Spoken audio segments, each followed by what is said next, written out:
Welcome to If This Bar Could Talk, a podcast about bartenders and the stories they have to tell, as well as the storied history of cocktails, spirits, and bars. I'm Blair Beavers, and here's your host, Leanne Sims.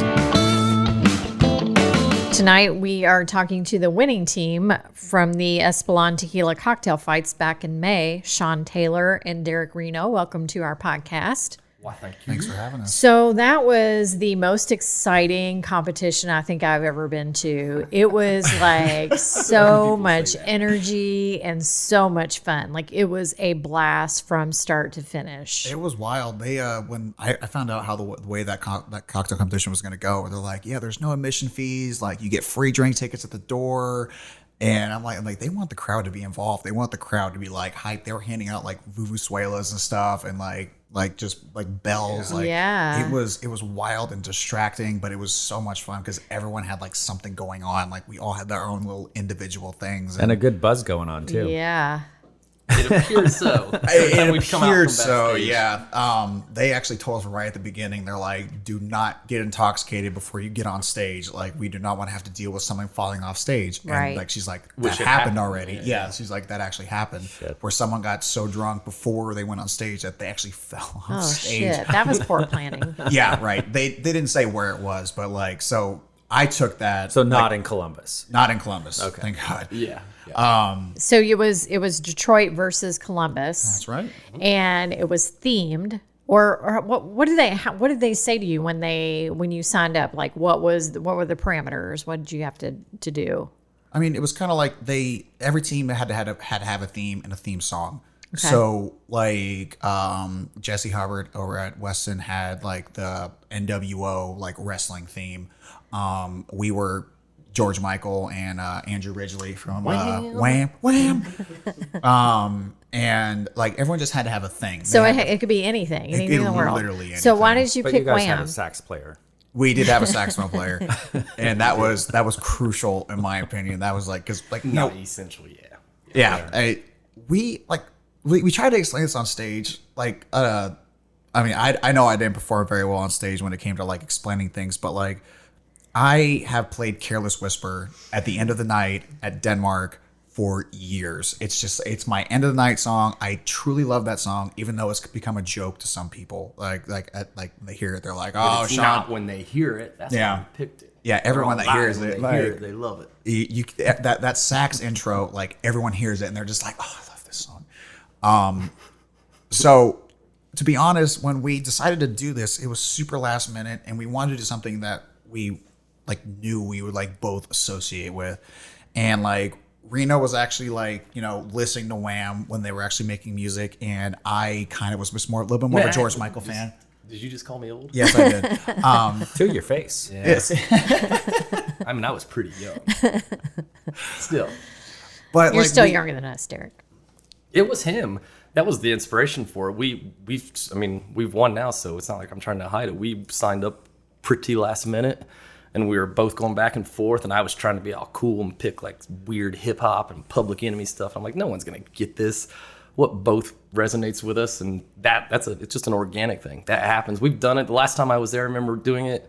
Like 9 people at the bar, let alone we're all singing the song. Just one night when he played it, way before we ever picked it for that. And can I just say kudos to the host of that competition? She was amazing. the way she Yes, she announced us The- winning yeah, each time, like I she still hear hummed it, the like, song. Yeah, that was super cool.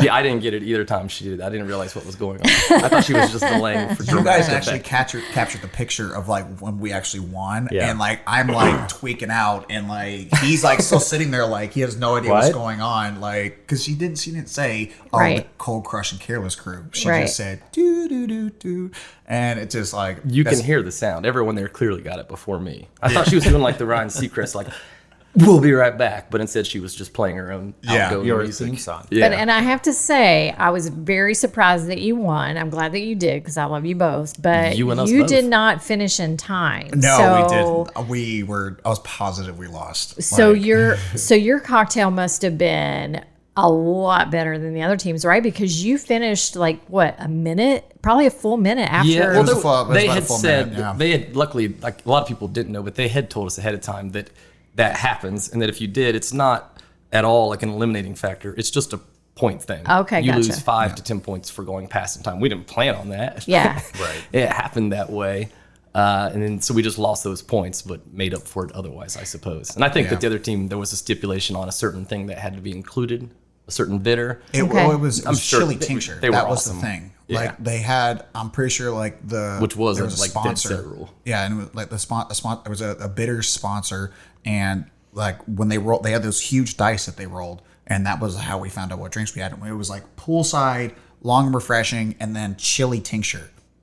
And at the end, we came up short on our drinks because we went with the highball, even though when we're because it was like chef table style, where like all the ingredients are in front of you and you have a minute to grab everything.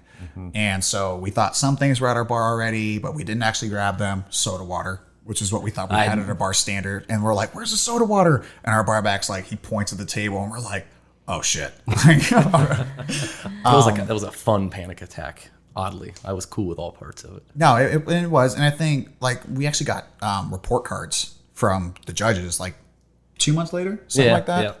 Yeah, was a cool and thing. like we basically got the judges' critiques, and neither critique was great of either cocktail because it was such an in the moment kind of like on the fly Yeah. thing. But it inevitably turned out that our drink was like up to par but flat, and like kind of like because we had like when we came up short. Like I'm looking for soda water and it's not there, and Derek's just like put grapefruit juice on top. So I just start pouring grapefruit juice to top all of them off. I just but we remember had the that. chili tincture in there, and it was still present. Yeah, I shouted that at you like for 30 straight seconds. That was the rule. You had to put it in. And I That just was kept one of the- shouting. yeah. We remembered that. And the other team rest- happened to take their top off their bitters bottle and just poured like chili tincture in each one. So they said that their drink was like the main factor was that both drinks were good and like up to par, but like one was undrinkable because they didn't use it as a tincture. They used it like put like a quarter to a half ounce of chili tincture in each one, Oh, and it wow. was unbearably hot. Oh wow. But that's the thing about those kind of those kind of things in competitions where they're like speed rounds and all those things where like you have to like make snap decisions because you're not used to this bar and you're making something up on the fly while there's 150 people in the crowd staring at you expecting you to perform. So you're like, I think we responded appropriately, and To our own mistake, like we figured it out and realized it. Yeah. And we also got that on our report card was that they like all four judges noted that we were clearly working well together. Like we were constantly talking to each other. Derek told me I wasn't looking at the other team, but apparently the other team was like one person when because we had to switch. One team member was like dancing and like hyping up the crowd and stuff, and the whole time me and Derek are just like talking to each other and being like, all right, I did this. All right, we need a little bit more of this. Like, all right, make sure you put the star anise in there. Like, how are we going to garnish this? And like, I felt like we were working really well together, and it was satisfying to see that the judges actually wrote that down on their scorecards that like they were obviously like a cohesive team and making it happen, which is why I think that Though me I and Derek did get work out so there well and together. dance. I'm glad of all the videos, I didn't see any of those. I can remember the way I was dancing too. I thought I was like a trap rapper, which I am. I am so glad I wasn't paying attention to you dancing. My God, I did. I would have been distracted. Jillian, yes, she recommended it. I heard her in Mayor say that, and I was like, all right, I'll go do that. Why not? So where do you go from here then? Where does this win take you? Mexico. Wow. Next, yeah, that's kind of just a prize, I suppose. At the end of October, we get to go down for the actual Day of the Dead in Guadalajara and visit Espolon and see the that's whole so sort of cool. setup for So 4 days. excited. It's 4 days. Yeah, like October 30th, and then the 31st, we're right there in it. And Espolon pays for it all. Yeah. I hope. Yeah, it's a pretty cool prize. I mean, I've heard tell from PJ and Jill Yeah. who won last year. So Yeah, like 2 that's years in a right. row, Columbus. What up? Yeah. But they really like they pull out all the stops for you and you go down there. Like it's a really like catered experience where like every single part of your trip is planned out. Like like you get a whole distillery tour and like they give you so much free swag, and because they want you to go back and be like, I had this great time in Mexico, and it's supposed to be a lot of fun. Oh my I'm God, so I would excited. so love to go. Especially going with someone like Derek, who's like one of my closest friends. It's like, So yeah, we fun. might I'm not make it glad I back. like So if him. we don't make it to the national competition, like, We'll know what happened. apologies We'll ahead of time. understand. We'll look for you in Mexico. Yeah. Well, Yeah. If we're down there, yeah, we won't get back maybe. So, Sean, you work at Denmark on High, and Derek, are you still at Denmark on High as well? I'm at Service Bar at Middle West Bar? Spirits, and then still running the Reno Reserve. Okay, so Service Bar in Reno. Tell me what Reno Reserve is. It's coming up on 5 years of. It's been varying things for me, but it's craft cocktail consultancy / event planning. Mostly that. It's changed at times. It was more consulting where I've put together restaurants who need cocktail programs that aren't really informed on that kind of thing. Okay. Or just mainly menus for brands, for certain spirit brands that need those for website and mock-ups. And then it's skewed more these days to where it's at least 75-80% private events of some type or another. Okay. Whether it's promotional or private homes or events for different places. And I do, on a good month, I can do 3 or 4 pretty consistently, and sometimes I do 6 or 7, which doesn't sound like a lot, but it's mainly just me. Oh wow! And it's entirely super you. rewarding. It's insane, but So how does somebody find you if they're having an event and they want you to do their cocktails? I've still always kept it. I love it. I'd love to have a whole crew, but it's me. Email me, text me. Actually, most social media stuff is the biggest purveyor of. What is your that to me. website, or how can? It's at the Reno Reserve with At the the word Reno on Instagram, Reserve. Facebook, Okay. Twitter. Okay. That I don't know how to use very well, but And all the Sean, rest of you've them. been at Denmark for a while now, right? 4 years and 3 months. Wow. Yeah. And did you were gonna do cocktail classes? Are you still doing that, or did you start that yet? No, we offer cocktail classes just all the time, but it's kind of like on like a booking basis. Okay. So we do a lot of like bachelorette parties are typically the thing that we do. It's a little rare to have people that come in that like really just want to learn about cocktails, because I mean, I think it's a great deal. You basically pay $60 for the basic class, where you get to pick either a base spirit, a style of cocktail, or you get to pick all 3 cocktails, and you get to make the drinks. We give you it's basically like a 2.5 hour session for $60, tax and gratuity included in that 60.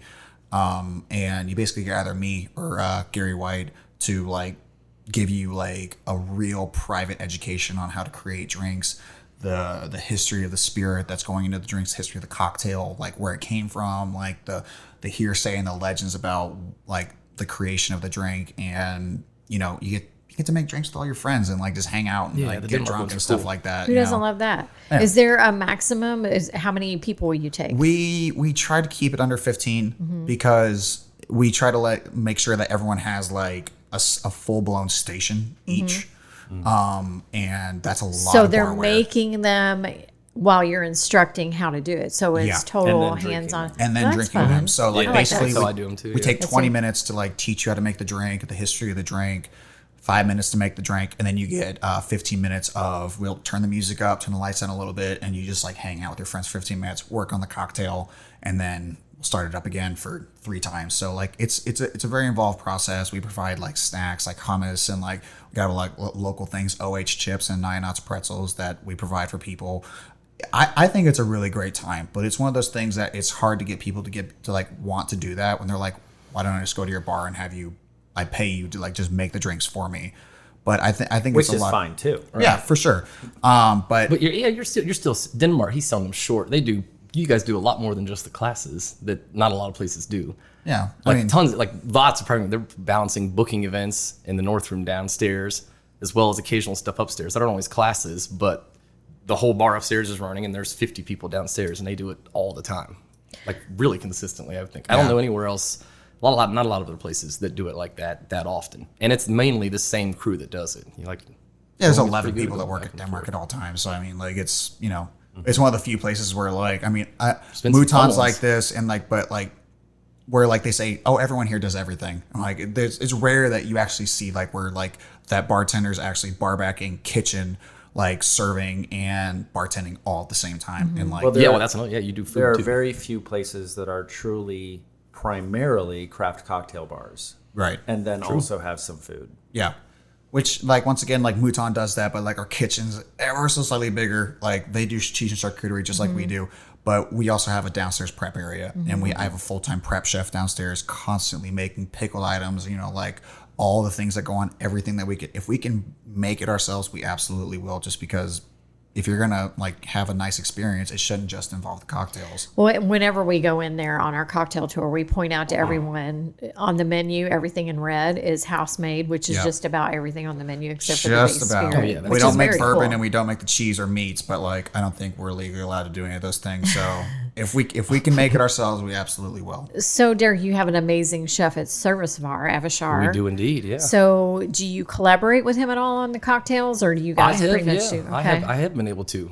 The first cocktail I put on the menu there, I named the Avishwizzle. Oh, nice. A swizzle inspired by Avishar, by the Bengali influences that I had quickly been inundated with and seen that he had done. So it's Is it always difficult available. to make cocktails that shine through his amazing creations with food? Absolutely. God, I'm glad I don't have to deal with that kind of Yeah, stuff. I mean it's constant. Yes, there's a writer, a reporter, or someone like national ones all the time there, but Yeah. we hold our own. We try our Yeah. best, I think. Nice. To do it. I But think yeah, your he's, cocktails are I amazing. do too. Yeah, he does really good stuff, and yeah, it's nice, like a concise version of it that we try to keep it on. So, for our listeners who don't know, Service Bar is the restaurant and bar attached to Middle West Spirits Distillery. It's an amazing restaurant and bar. The bar is absolutely beautiful. It is. It's a great place to grab some great cocktails. It's almost a 120-year-old bar behind there too. Yeah, it's That's right. great. You guys did get that. I remember you telling me when they opened. No, yeah, it's like it's the number one thing we get asked by far. Yeah. It's the story with the bar back behind there. Yeah. I'm Do you just know happy the because story? it makes us look way more handsome than we actually are. Do you know it was made by the Brunswick I Company? do, yeah. It's Brunswick. It was in Chicago. It's almost 120 years old at this point. None of us know the bar there, but it ended up in Cincinnati at one called the Wooden Nickel, and then perhaps a different Cincinnati bar, and then our owner Brady, who has, he has magnificent taste. I've always linked with him on that. He founded an architectural salvage in Cincinnati. I think it was probably close to 2 years before we even opened. Yeah. The bar and restaurant part. I remember when they installed that, and they did Yeah. a beautiful job. It looks like it was always there. You seem to know about Brunswick so well. What was that? Well, I used to work there. I was their very first tour guide. At the distiller. Yeah. Oh, I thought you meant at Brunswick. that. I would have Oh, been, no, that would have no, been, no, no, no. That would have been At Middle super West. cool. No. Yes, I knew that. Yeah. No, but that is a really beautiful bar. I say that all the time. I usually say famous for being like the billiard company. And Yes. I don't know if people don't know the word billiards anymore, but I always be like pool. The hell Yeah. you talk about pool? Yeah, man, pool. Shooting cool. Racking them Come up. on, keep up. Using All right, fancy so words. we are at a point in our podcast where we like to stop and have you guys mix us up a cocktail. So what are you guys going to make us tonight? We are going to make you our winning cocktail, Nice. which at the time for the competition was called No Mas Palabras, which literally translates to no more words, but to anyone that speaks Spanish, that makes no sense. Or anyone that wants to question the way it's deciphered. Right. So at Denmark, when we won, I put it on the menu, and the proper way to say it is sin palabras, no words. It is a last word riff using Espolon Blanco tequila, yellow chartreuse, Suze gentian liqueur, a kumquat infused agave, and the herb de Provence bitters, and that's why I Amongst kept it in other front of me things, because I yeah. can never remember Botanical exactly what's- bitters, I believe Botanical we bitters. went That's with. why we listed it at the They had a lot of competition. stuff, But yeah. it's chamomile, caraway, and rhubarb, which anyone that's a chef will know what herb de Provence means. But this is really what the cocktail came down to, like making the difference was the bitters. I think you brought in 7 different kinds of bitters. We made the cocktail 7 different times with different bitters. Yeah, we lined them all up. And it was because we started off with just thyme, and it was good, but we were like, we want to do something more, something like something extra. And so number 2 was the winner. It was And, the clincher. It was, and I think that's what changed the cocktail so much and made it so bright and refreshing. Because this is the last word riff, which is funny because I forgot that the last word came from Detroit. And at the end of the night, one of the judges You and comes me up to me. both. He's like, "By the way, nice job, doing a last word riff against Detroit." And I was like, That's "Right, That was on purpose. yeah, We yeah, I did did that. that on purpose. Yeah, take that, Detroit. Yeah."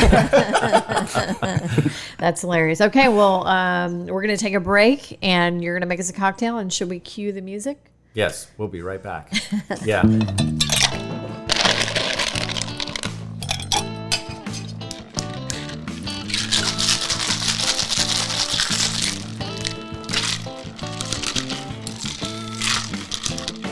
All right, and we are back with, what is this again?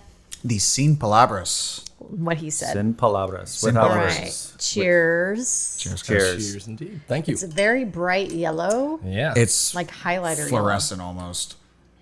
we might have been the first people yeah. to ever use yellow chartreuse in this. Okay, Derek. Oh yeah.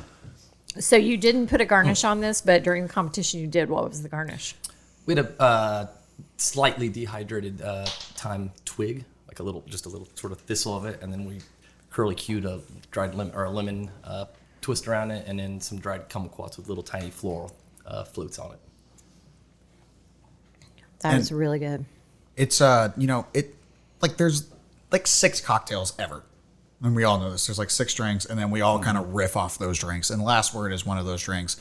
And while it's not exactly a Last Word, because Last Word, as we all know, is like an equal parts cocktail, this one's like a little bit of a variation on that, but it's, a base spirit, chartreuse, yellow instead of green, lemon instead of lime, and then we decided to add kumquat agave, just trying to like be more like playing the flavors that we were already dealing with, with the thyme, the herb de Provence, the yellow chartreuse, and we want something like kumquat, something like when people they see that you put kumquat in something, first of all they're like, I don't know what a kumquat is, or if they do know what a kumquat is, they're like, why'd you put that in a drink? Mm-hmm. So I like to look at cocktails in like a couple different ways, but like the main way is to like, well, one of the main ways is how does it read? Like when you like read it off. That's a big part. Yeah, and like oh, that reads well because like I was discussing this with Gary at Denmark the other day, Awesome. like how the name and the way a cocktail reads is its marketing program. So literally, when you're reading the menu, Yeah. you think about Yeah, Huh. Yeah. I definitely do a lot. And like maybe never that's knew just that. people like us that like really like understand how cocktails work and like how like like alcohol culture is, but like when I've found when people can't understand anything that's on a menu, they're less likely to order it. And that's like true. even though the Sin Palabras is doing super well on the menu right now, Yeah, I get a Sin Palabras? And it's just like they don't try to like be like it's obviously not English, like they don't try to like put an accent on anything, but they will like be like, I'll take that one. And I Yeah. do that all the time. Like if I can't pronounce it, like I'll be like that one. why embarrass yourself? Just Right. Point. Yeah. But like people will avoid ordering drinks like that because they don't understand what it is. So I try to keep it as like middle of the road as possible when you're developing this cocktail. Just so like one, it's appealing and also craft at the same time. Like trying to walk that middle line of cocktail creation. You know, you don't want to do something that's like all like things that are like, like no one knows what it is. It's super like weird and out of there because no one wants to order that. Right. Like people like us will order it, enjoy it. Yeah, the cocktail worked because the core of this cocktail was Sean's. It was his recipe. He deserved all the credit. I edited it at the end with those kind of things, but that worked. That's why it worked. My style is I'm pretty extra. I do a bunch of crazy weird stuff, and Sean's have like perfect good flavor. They're very straightforward, and he had that, and then just pitched it to me, and we kind of just tweaked it a little bit, and that's how it worked out. Otherwise, it could have been, who knows, it would have been all over the place. So you're a good team. It turned out so, yeah. I think that absolutely worked. Will you do? Mine would have had like the tree growing out of the inside of it or Will something. you- Succulent growing out of it. Will you do team competitions together again? I mean, well, we're going to Portland together, like, so Right. yeah, we have Definitely Portland one going more. on. What is that? The Nationals. This one, finals. we get to go to the Yeah, the Nationals for finals. this one. That's good. So 2 weeks after Mexico. Oh. yeah, it's a pretty tight schedule. We're going to be out of town a lot, like at the end of October, early November. But basically, what's going to happen is like how it was Columbus versus Detroit. Mm-hmm. Like it's like Bay Area versus like L.A. and then like Seattle versus another city and like regional areas, and they're still happening. I'm pretty sure the competitions are happening until mid-September. There's 2 or 3 more. And because when we were like the second one to go out of the entire country. Yeah, okay. So when we won, like the next day, I asked, I'm like, all right, what are the parameters for the next competition? What are the rules? Like, what do we need to do? And they didn't even respond. And then I realized why they didn't respond, because there's still like 20 other cities competitions that need to happen before they even have their set amount of people that are going to go to Mexico, because we all going to Mexico together. Yeah, it's like all they're the like a winners are going band. together. They get little breaks, but they're the core group of that. They're all touring and traveling around. Just Yeah. like wow, like We were talking about the host earlier. Like she's the host. I forget. Yeah. She was a fantastic host, and She was. hostess. She but she's traveling around everywhere doing all this stuff on top of being like Campari's lead person for the United States. So like, yeah, she did a fantastic job. I'm looking forward to working with her again. And like we mentioned earlier, the do do do do. I can't imagine a better way for us to announce being to win, because like everyone was like, well, that's the dilemma now. We have to figure out how to get the live saxophone player is essential. Yeah. But we're not going to probably fly out the guy that we discovered here, but it's Portland. Like, someone's playing the saxophone. The reason we wanted to ask like what's going on with the next competition is like, do we need to bring that guy out? Are we doing Careless Whisper again? Are we doing Wham again? Do we have to? Are we doing the Sing Palabras again? Like what's the parameters of the next competition? Right. And they have nothing for us. They're like, basically wait until we're done with all the other competitions, and then everyone's gonna get the same information at the same time, which is fair. But you know, it's like the past few months have like not been nerve wracking, but I'm thinking about it like pretty much constantly. Like I want to start working on this drink. I personally hope that the rules are that you are allowed to edit it and change it a little bit. Yeah, I want to do Waking Up Before You Go. You know, yeah, we wore that outfit. We wore the all white with the Choose Life t-shirts that we changed to say Choose Tequila. But and again, it was the most energizing, fun cocktail competition I've ever seen. It was pretty just much everyone super, said super that. fun. I mean, I've never seen a competition function that way. I mean, like you guys know how they happen at the Joseph and stuff like that. Like it's usually like, you know, there's a table where like it'd be like me and Reno just like putting on like I don't want it to be a burden for people that come. They seem to all really like it. Yeah, and everyone had fun. It was. I mean, it was blast. Basically free alcohol. Our friend Carlos was out doing solo dances. He was up on stage. Yeah, the guy that ran up on stage and picked me up as we won. Yeah, we saw Carlos. Yeah. So, I like to ask everybody to tell me a good bar story. So, listeners, you may recognize Sean Taylor's voice because he actually did one of our small talks. He called in and did a small talk for us. But I listened to that. So I was there for that. He also, prior to, well, the one that we published was more PG than his other X-rated ones that he sent me. I sent you two, which I'm holding. Eve guy, right? I'm holding those for a more appropriate time. The guy that was going to come back and buy us. I'm gonna hold him. No, that was the one they actually put up. Yeah, I sent two more before that. They're like, can you like put one that's like a little less about you being with someone in your private event space? And I'm like, yeah, sure, whatever, fine. All right. You said interesting or fun stories. I don't know anything about that. So give me your best bar story, or it can be like a crazy tip that somebody left you, or just something weird that's happened. I have one. It's not one of those stories. I'll let you keep those stories. I have more of those stories, but I'll let you keep those. Sure you do. The craziest ones I'm thinking of, I don't know if I can tell you, even if it was just us at the table. Like just us four here. Just pretend we are. Legality. Okay. Go on. I'll think about it. So my first year at Denmark, we pretty much always do buyouts for New Year's Eve. You know, it's a relatively large minimum because it's obviously a huge night for every bar everywhere. Meaning somebody buys out your entire bar. Yeah, they pay a minimum and they have to hit that minimum. And for New Year's Eve, it's like, doesn't matter what day of the week it is, it's a specific minimum. And these past few years, we've hosted this guy named Ascent, and Ascent is great. And it's like Bacardi's part of like sponsoring it, and it's a lot of fun. But before that, I forget what the company was called, but it was a marketing firm. And like everyone came dressed to the nines, and we had a special cocktail menu out, and it was a lot of fun. And about halfway through the night, the owner of the whole company like walks up to me at the bar, and at the time I'm a bar back. So like I can like take an order and like pass it on to someone else, like Derek or Carlos or Ty, and nostalgia. Yeah, right. Golden days. He asked for 25 shots. He's like, I don't care what they are, just like bring out 25 shots to this table, and I'm gonna lay out coasters for them. So we make the 25 shots. I forget who actually made the drinks. I think they were lemon drops. It was something relatively basic. The guy literally has like a wad of hundreds in his hand, and he lays out $100 bills all down the table as coasters for his top people, for 2,500s. So there's $2,500 sitting on the table, and he calls his staff over. They all take the shot, and they all take the $100 bill and walk away, and it's fun. And then he goes, And before I tell you the rest, I should mention that we make these things called bourbon balls at Denmark, and bourbon balls are just like little like truffles that have actual alcohol in them. This guy had somewhere in the range of like 25 to 35 of these things. He loved them, and he was actually drunk off of bourbon balls, which if you ever had one, it's kind of shocking that you could actually ingest enough of them to actually get a buzz.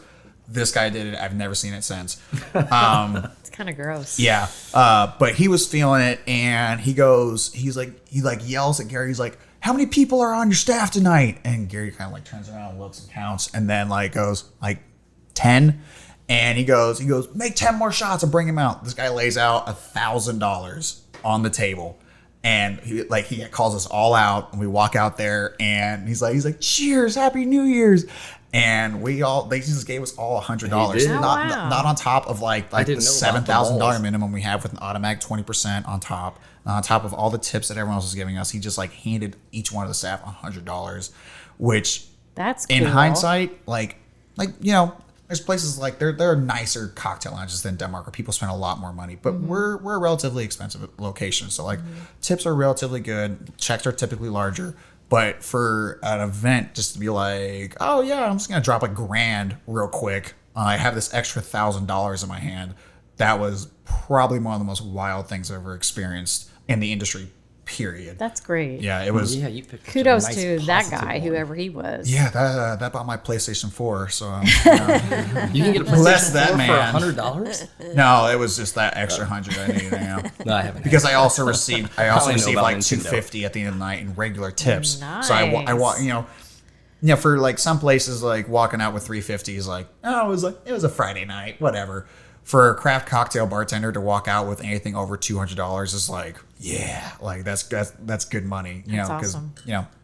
Wonderful. You pay more for a drink, you're not going to tip a whole lot. All right, Derek, I know you have a story.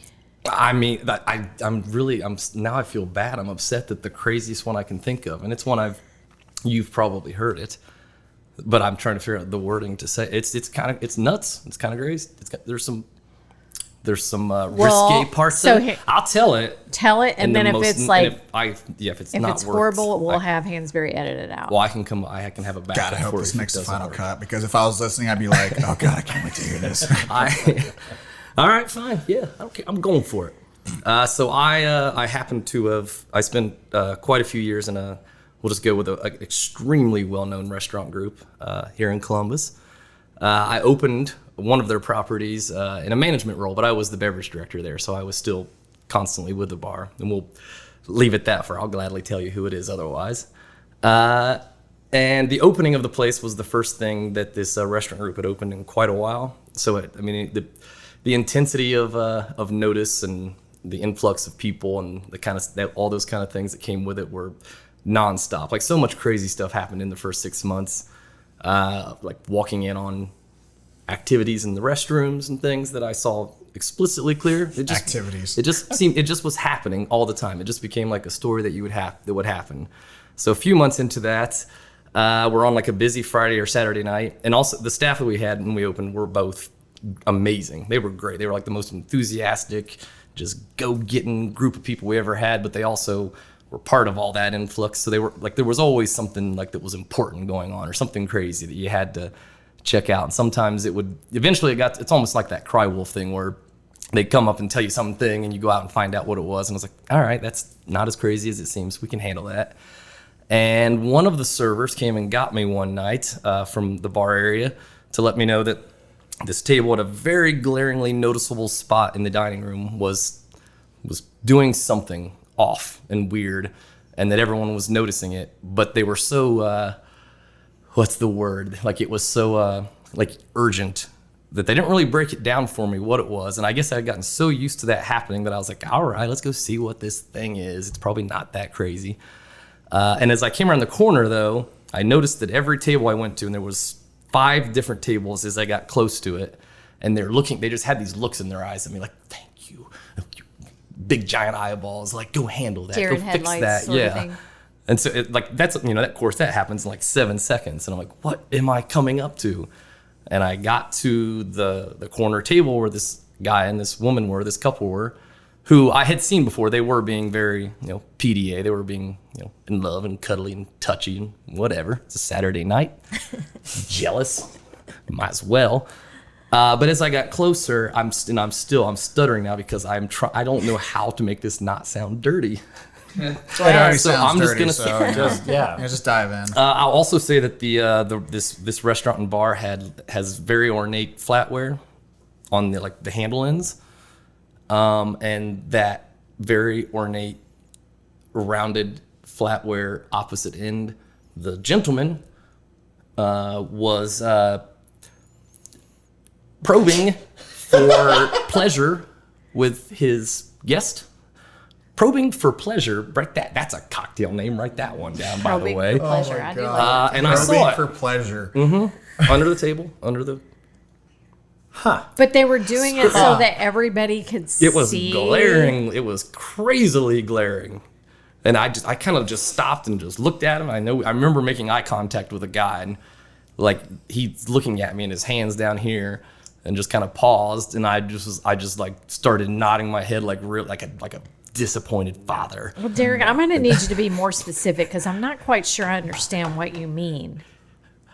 He was I'm just fucking with you. You don't you should have I will start saying stuff. I was gonna call it KB. What utensil was he using? It was a knife, but it was the hand. Yeah, part That's you bad pull. form. It's very it's rounded for her pleasure. Were they that drunk that they were oblivious to the fact that there were people all around them?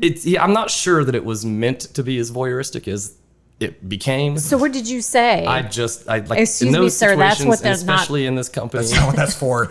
I just kind of went up and it's a small skill I've learned. I don't have many, but I can go up and I can be scary for a second and just kind of put my hand on the table and just was like, that's done. And they kind of just stopped and asked for the tab and walked you away. tell And me when I keep the came knife? back, that's how I knew it had been going on. Yeah. Is all those tables that had the big eyes, all they were reaching out and touching my elbow and my arm as I walked by, like I had just healed them in some mega church or something. Thank you, Savior, for stopping that. Praise him, knife praise defilement. Reno. So that happened. People are fucking crazy. Yeah, people are crazy. No, I applaud you for giving me a dirty story. That's what I've been trying to get out of everybody for a long time. Sean gave me some that aren't I gave fit you for. two. That's my whole flip. Well, Sean's usually involved him. Well, they were. That's Yeah. yes. Well, My versions are less exciting for me. At some point, I'm Personally. going to publish one of them. yeah. Feel free. Let's build up some hype around it, But it blows me That's away true. how comfortable people feel in bars. I get alcohol it was is a social over, too, in, lubricant, half but an hour. holy shit, just the amount of times you see people it'd be hey guys, can you stop doing that? Stop grinding on your date. So was There's she 100 doing people in the here. Meg Ryan in the restaurant with Billy Crystal? She was being kind of subtle with it, just a little bit. I did ask her if I could have what she was having. Wow. And you're right, though. It does. It's crazy. I don't know. Usually, I'm annoyed because it's something you have to deal with, especially in that time when I was I am the one coordinating that. But afterwards, I'm always man, I'm kind of jealous. How come I can't go out and just lose my mind like Did that? you It's decide just not going to to happen. have tablecloths after that? No, that would just. I'll stop. All right. Well, thank you so much for sharing those stories. And the cocktail is delicious. And I hope you have an amazing time in Mexico and best of luck in Good luck in Portland. Portland. And thank you guys so much for being on our podcast. We really appreciate it. I can't Sean believe Taylor. the last thing they're going to remember about us is me telling that story. That's won't be the last thing. Derek Reno and Sean Taylor, thank you so much. Thank you. Thanks to our producer, Greg Hansberry, and thank you very much to the biographer for our original music. I want to remind everyone to check out our cocktail tour at columbuscraftcocktailtour.com. We have upcoming dates and special events constantly. Right now, the big one is the Halloween tour. Halloween tour, it's going to sell out fast. It's already half Some sold special out. shit going on in that tour. It's always a fun one. That'll be a fun one. So none of the Open venues are revealed yet. So no one knows Secret. until they sign up. Remind everyone to rate, review, and subscribe wherever you get your podcast. And always be cocktail curious. Yes. Thank you. Cheers. Right. Cheers. Boom. Cheers. So sexual. Cheers. Cheers. Guys. Thanks for having us. This was a blast.